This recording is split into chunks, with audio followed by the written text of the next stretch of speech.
me, gosh, oh gee, falling in love and so is she. I haven't told her, she hasn't told me, but we know it's just the same. Saturday night on her settee, oh what a time there's gonna be. Okay, we're here in the Hancock Park area of Los Angeles between 3rd and 4th Street on Windsor Boulevard, and I'm going to take you fans to the home of the great profile himself, John Barrymore, from 1928 to 1934 until he divorced his wife Dolores Costello. I'm going around so you fans all over the world can see the way it looked in that era, and this place pretty much looks exactly the way it did in the 20s and 30s when this whole area was built up. And I'm coming around on Lorraine Avenue, and as you can see, these homes, these great fantastic homes built by old Hollywood. And this was the area where Mae West, George Raft, Nat King Cole lived in 1948. And as you can see, these wonderful, beautiful estates right here. Look at that fantastic, beautiful home. Okay, I'm gonna come around here to the right. We're gonna go to 454 South Windsor Boulevard. And this is the home that John Barrymore lived in with his third wife, Dolores Costello. And this was the home where Drew Barrymore, the young actress, this was the home where her father, John Drew Barrymore, was born.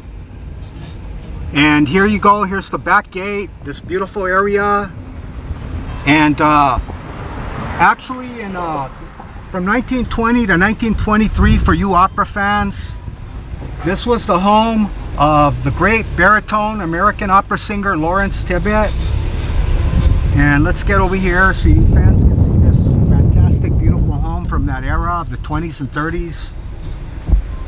Okay, well, first off, let me say that John Barrymore's wife, Dolores Costello, he met her when she was cast as star alongside him in The Sea Beast in 1926.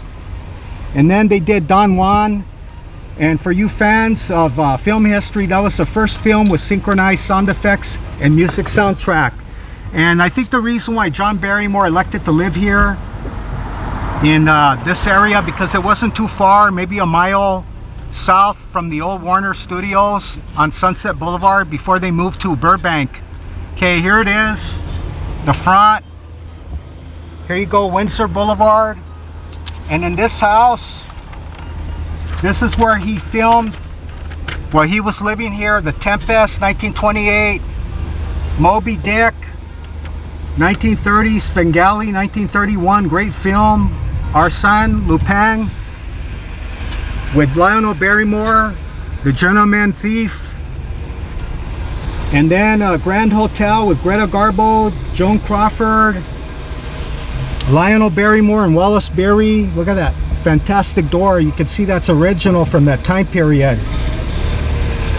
Okay, a bill of divorcement, 1932, Topaze, 1933, Counselor at Law, 1933, Dinner at 8, that fantastic movie with Marie Dressler, Jean Harlow, Lionel Barrymore and Wallace Beery, and then 20th Century, 1934, with Carole Lombard.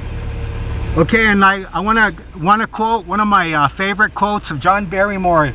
"You can't drown yourself in drink. I've tried. You float." Okay, get a load of that shot of the Hollywood sign right there. What a metaphor, huh? And on this street were countless stars of the 20s and 30s. This is where they lived. Okay, let's continue around. You persons all over the world can see the way old Hollywood looked at the time. And I could imagine he lived here because, like I said, this is not too far from the old Warner Studios where he was employed and where he had his greatest fame. Look at that, original. Okay, let's go around here. The great profile himself lived on the street, and he died in 1942. And he wasn't very old. And here it is between 4th Street and 3rd Street in the Hancock Park area of Los Angeles. Okay, I want to say one more thing. That house back there on 454 South Windsor, it sold for $6.495 million in 2008. And before that, it sold for, in 2005, for $4.995 million. Okay, you fans of old Hollywood, I'm gonna go now and I'm gonna take you on a virtual tour of all the homes that the great Mickey Rooney lived in the 20s, 30s, and 40s and 50s. Okay, please subscribe to my channel. Thank you for watching this little virtual tour of where the great profile lived. And okay, well, fantastic actor, wherever you're at. John, I hope you're in a better place. Good night. Sweet Prince. Thank you.